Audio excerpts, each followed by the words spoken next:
Hey, Jeter aqui, em mais um vídeo sobre como tornar a vida maravilhosa utilizando a comunicação não violenta, a CNV.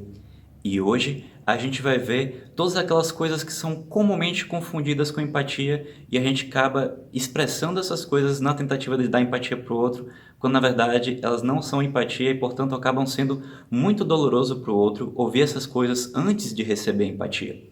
E isso acontece justamente porque a empatia está muito ligada com a gente estar presente para o que o outro está vivenciando. Então, se a gente traz alguma outra coisa que não é empatia antes da empatia, a gente cria uma desconexão com o que o outro trouxe para a gente. Explicado isso, vamos então para a primeira coisa que é comumente confundida com empatia, mas não é, que é aconselhar o outro.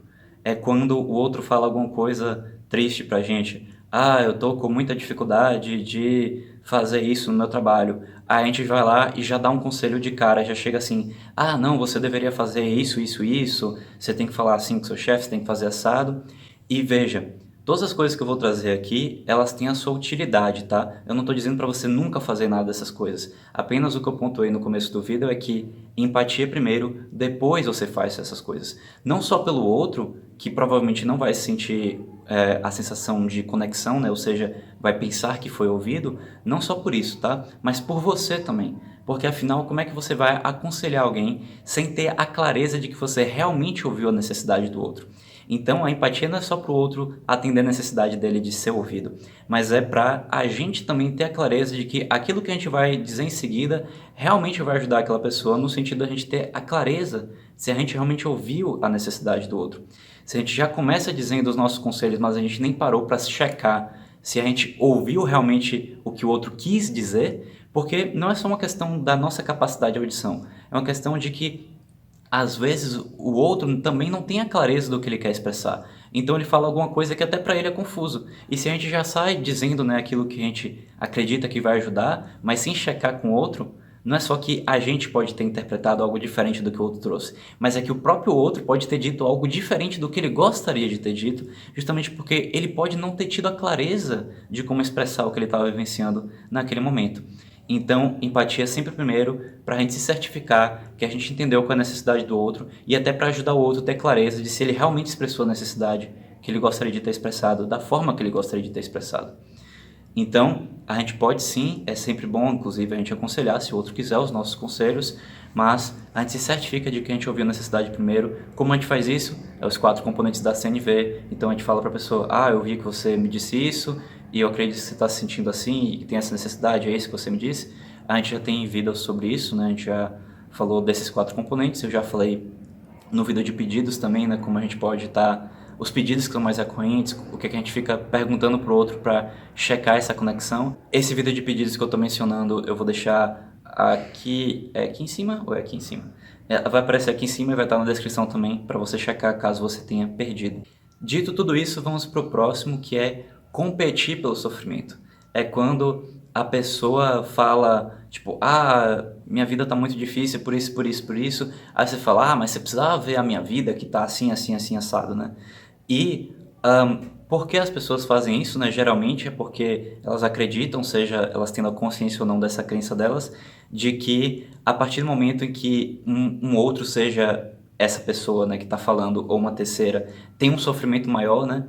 Que isso vai ser meio que um motivo para a pessoa não sofrer. Tipo, ah, se tem pessoas sofrendo mais do que eu, por que eu vou sofrer? E para quem já testou isso na prática sabe que não funciona bem assim, né? O sofrimento, ele é sempre relativo ao contexto da pessoa, então não é porque tem pessoas passando dificuldades piores de que a dificuldade que aquela pessoa está passando não é um sofrimento para ela, né? Mostrar que tem pessoas com sofrimento maiores raramente ajuda a pessoa a não sofrer com as situações que estão sendo desafiadoras para ela. Então vale o que eu recomendei no tópico anterior, que é empatia sempre primeiro. Você vai tentar ouvir qual é o sentimento e necessidade. Ah, então você está realmente se sentindo assim, porque você tem essa necessidade, está sendo muito desafiador para você, ok, ok, ok. Você vai dando empatia. E aí, se em algum momento você achar que o problema dela é muito simplório, né, relativo a outros problemas, talvez você queira trazer isso para ela ter a dimensão, a proporção de que o problema dela não é tão grande e, portanto, ela não deveria dar tanta importância para aquilo. Isso é uma estratégia que você pode tentar usar para ver se funciona com aquela pessoa, mas nunca antes de dar empatia, senão você está colocando uma situação muito mais desafiadora de conseguir ajudar aquela pessoa, né? As chances de haver uma conexão nessa conversa e de outro realmente prestar atenção no que você vai dizer para ela reduz consideravelmente quando você não faz esse processo de dar empatia primeiro. A próxima coisa é quando a gente tenta educar ou consertar uma pessoa. Eu vou dar um exemplo muito simples, tá? Vamos supor que você está numa sala com ar-condicionado, você saiu para fazer outra coisa e você fechou a porta. Outra pessoa saiu depois de você e deixou a porta aberta. Aí alguém chega para você e fala: ô, velho, por que você deixou a porta aberta? Não tá vendo que tá gastando energia? Fecha a porta quando sair, né? Qual é o nosso primeiro impulso? Nosso primeiro impulso é consertar a pessoa e falar: veja bem, eu saí, eu fechei a porta. Se a porta tá aberta, não fui eu que deixei. E é importante que a gente faça isso, tá? Se a pessoa, ela não tem clareza dos fatos, é importante que a gente traga clareza dos fatos para que todo mundo, né, entenda a situação.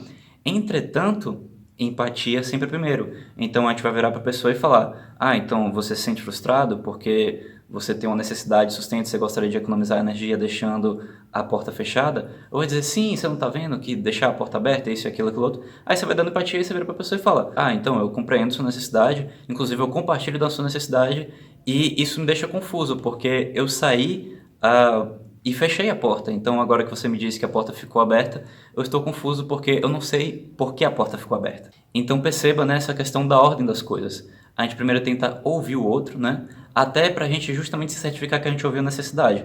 Porque, especialmente se o outro falar pra gente com um tom muito inflamado, chances são de que a gente vai ouvir uma crítica, né? Ou até uma ofensa. Então, se a gente ouviu isso, chances são que a gente vai responder com esse tom também. Então, se a pessoa vira e fala pra gente: ah, que absurdo, como é que você sai da sala e deixa a porta aberta? Aí você vai pra ela: como assim? Quem disse que eu deixei a porta aberta? Você já tá naquele tom, né? Então você já comprou essa energia de conflito sem necessidade, né? Se a gente simplesmente tentar dar empatia primeiro, a gente consegue desarmar essa situação de conflito antes que ela se estabeleça. Então, mais uma vez eu digo: empatia primeiro, empatia primeiro, empatia primeiro vai evitar muitos problemas, muitos mal entendidos, muitas dores de cabeça e, principalmente, né, vai criar essa conexão com o outro em que a gente mais facilmente, né, vai ser ouvido, né, se a gente quiser aconselhar, consertar, se a gente quiser fazer qualquer outra coisa, né, tudo aquilo que a gente vai dizer vai ser muito mais ouvido se a gente der empatia primeiro. Vamos para o próximo, então, que é outro bastante comum, que é consolar. A gente tem muita dificuldade de lidar com o sofrimento do outro, de estar presente para o sofrimento do outro. E isso é muito comum graças à mentalidade chacal que a gente foi ensinado. Se você não sabe do que eu estou falando, que é mentalidade chacal, eu vou deixar aqui em cima também o vídeo que eu falo sobre as duas mentalidades, a mentalidade chacal e a mentalidade de girafa, para você entender um pouco mais do que eu estou falando. Mas, basicamente, um dos traços da mentalidade chacal é que a gente acredita que a gente é diretamente responsável por como as pessoas se sentem. Diferente da mentalidade girafa, que a gente entende que a gente pode ser um estímulo para a pessoa, mas em última análise a forma como ela se sente diz respeito às necessidades dela e não a forma como a gente age. Então, quando a gente não tem essa clareza, o que acontece? Quando a gente vê alguém triste, a gente se sente culpado, a gente quer que a pessoa não se sinta triste, a gente se sente responsável de alguma forma em melhorar o humor daquela pessoa, que aquela pessoa não se sinta daquela forma. Especialmente se a pessoa está se sentindo daquela forma ligada a algum comportamento que a gente fez. Aí fica ainda mais desafiador, né, de lidar com esse sofrimento do outro. Nesse sentido, quando a gente tem essa dificuldade de lidar com o sofrimento do outro graças à mentalidade, né, que a gente foi treinado, chances são que a gente vai tentar consolar o outro para o outro não se sentir mais daquela forma. Então o outro está sofrendo, a gente vai dizer: ah, não se sinta assim, a vida é tão bela, é isso mesmo, é os aprendizados, faz parte, é isso e aquilo. Aí a gente vai tentar usar essas frases, né, na expectativa do outro melhorar o humor, digamos assim. E essas frases, como eu falei das questões anteriores também, elas podem ter o seu valor, tá? A gente pode conseguir aumentar o ânimo da outra pessoa, fazendo ela pensar de uma outra forma, interpretar a situação de outra forma, mas vai ser muito desafiador da pessoa ouvir qualquer tipo de motivação, digamos assim, qualquer tipo de consolo, se ela não tiver recebido empatia primeiro. Então a gente vai ouvir: ah, você está se sentindo assim, você tem necessidade tal, você quer que eu saiba isso? Pá, E aí você vai ouvindo a pessoa até ela expressar tudo o que ela quer expressar, ela tirar todo o peso, tudo aquilo que ela está vivenciando. e aí depois você pode trazer, né, o seu consolo para ela, se você achar necessário, se você acreditar que isso pode ajudar aquela pessoa, mas não inverta a ordem, porque chances são que vai ser muito doloroso para aquela pessoa e o seu consolo vai diminuir muito a probabilidade de que ele funcione, né, de que ele de fato motive aquela pessoa ou anime aquela pessoa. A coisa seguinte, que é comumente confundida com empatia, é quando a gente resolve contar uma história, né? O outro fala pra gente alguma coisa, talvez uma história também, né? Tipo, teve um dia lá no meu trabalho que isso assim assado. Aí você vai e conta outra história. Teve um dia assim assado. Isso pode estar dentro daquilo que eu já falei de competir com o sofrimento, mas aqui é um pouco mais amplo, tá? A gente não vai contar uma história pior do que a outra. A gente vai simplesmente contar uma história, né? Às vezes é uma lição de moral, digamos assim, né? Que está um pouco mais semelhante daquele que é o consolar. Então perceba que esse contar uma história é um pouco mais abrangente. Ele pode ser uma história na tentativa de consolar, ele pode ser uma história na tentativa de competir com o sofrimento. E da mesma forma que a gente já viu que antes de consolar e antes de trazer uma perspectiva para o outro ver que o sofrimento dele não precisa ser tão grande, né? A gente vai o quê? Dar empatia primeiro. Pois é, então, mesma coisa. Vamos para o próximo tópico, que é algo também muito recorrente, que a gente é dizer eu te entendo, né? A pessoa conta a história dela e você fala, eu te entendo. Por que isso não é empatia, né? Porque a gente não está mostrando para o outro que a gente se conectou com os sentimentos e necessidades, aquilo que o outro está vivenciando. O eu te entendo, ele é vago. A outra pessoa não vai ter a clareza de que a gente realmente ouviu os sentimentos e necessidades. E nem a gente vai ter essa clareza. Porque se a gente não repete pro outro aquilo que a gente entendeu, o outro não vai ter a oportunidade de esclarecer pra gente caso a gente tenha entendido algo diferente daquilo que ele gostaria de ter expressado. Então perceba que o eu entendo é uma expressão muito mais fraca do que realmente tentar repetir os sentimentos e necessidades do outro para dar empatia, uma vez que a gente fica nessa ambiguidade, né, em que nenhum dos dois vai ter a certeza de se a gente realmente ouviu a necessidade que o outro gostaria de ter expressado. Então, mesmo que você tenha bastante clareza de que você entendeu a necessidade do outro, é preferível que você repita isso para o outro, ao invés de dizer eu te entendo. O Marshall costumava dizer que a gente não diz eu te entendo em CNV porque a gente faz uma coisa muito mais poderosa. A gente demonstra que a gente entendeu o outro, repetindo para ele os sentimentos e necessidades dele.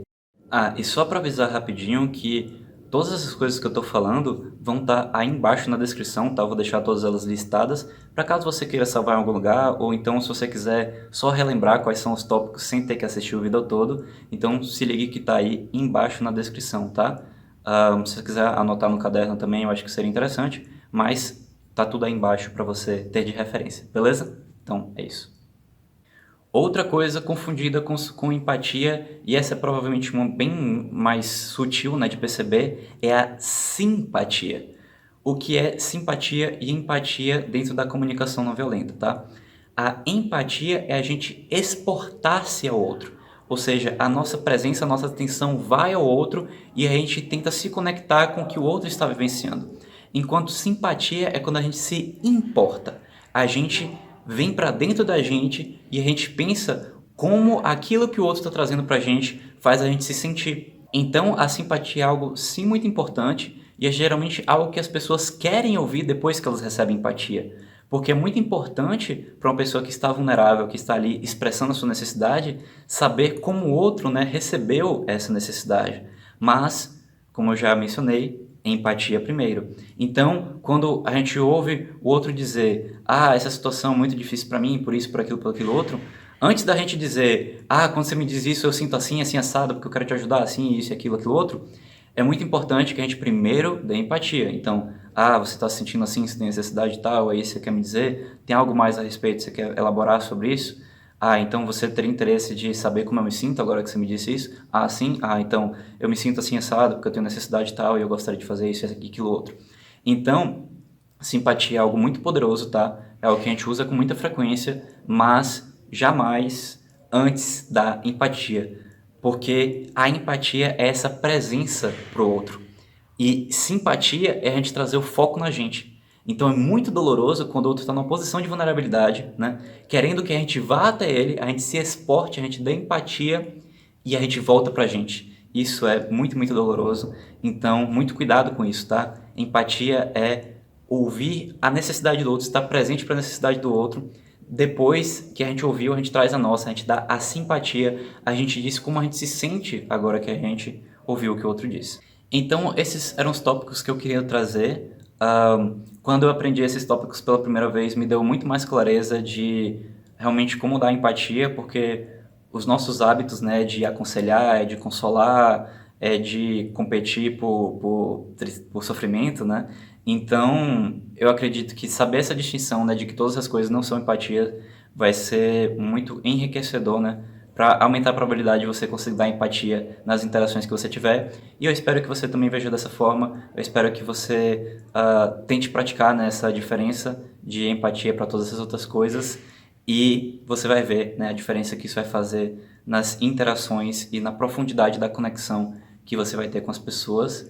E por esse vídeo era isso. Eu fico muito feliz que você tenha me acompanhado até aqui. Se você quiser me ajudar na divulgação desse vídeo, você pode estar clicando em gostei nesse vídeo, você pode comentar aí embaixo, principalmente se você tiver algum feedback, se você está com alguma dúvida, né?